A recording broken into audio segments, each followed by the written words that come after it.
महाराष्ट्र में सियासी संकट थमने का नाम नहीं ले रहा है। शिवसेना के दो गुटों में बंट जाने के बाद एनसीपी भी दो गुटों में बंट चुकी है। ऐसे में देखा जाए तो एनसीपी पार्टी के चुनाव चिन्ह को लेकर अब यहां पर सियासत तेज हो चुकी है। यहां पर उप मुख्यमंत्री अजीत पवार लगातार दावा कर रहे हैं कि एनसीपी उनकी है, चुनाव चिन्ह उन्हें ही मिलना चाहिए और इसको लेकर उन्होंने चुनाव आयोग में याचिका भी दायर की है। लेकिन इसी बीच देखा जाए तो अब एनसीपी प्रमुख शरद पवार ने डंके की चोट पर अपनी बात रखी है और कुछ ऐसे पॉइंट्स निकलते हुए नजर आए हैं उनके जवाब से, जिससे कि अजीत पवार की मुश्किलें बढ़ चुकी हैं। ऐसे में चुनाव आयोग का यहां पर क्या कुछ फैसला होगा, ये वक्त के साथ साथ ही पता चलेगा। नमस्कार, मैं प्रांशी राठौर और आप देख रहे हैं नेक्स्ट 9 न्यूज।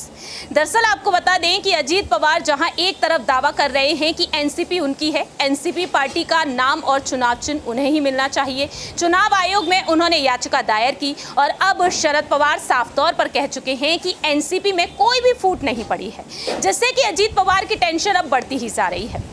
जी हाँ, आपको बता दें कि अब यहाँ पर चुनाव आयोग के फैसले का इंतजार किया जा रहा है। शरद पवार ने अजीत पवार की याचिका को ध्यान में रखते हुए यहाँ पर अपनी बात रखी है।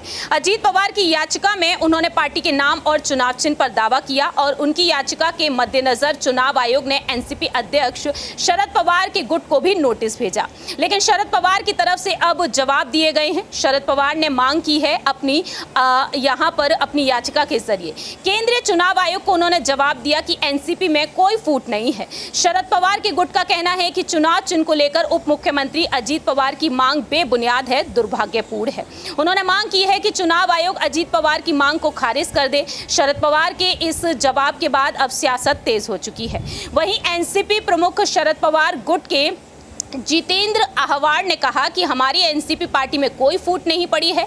हाँ, अगर अजीत पवार गुट के लोगों का कुछ भ्रम है, जो भ्रम वह फैला रहे हैं। साफ साफ कहना है कि शरद पवार एनसीपी के अध्यक्ष हैं और चुनाव आयोग से भी उन्होंने कहा कि एनसीपी पार्टी एक ही है। ऐसे में देखा जाए तो यहाँ पर अजीत पवार की मुश्किलें बढ़ चुकी हैं।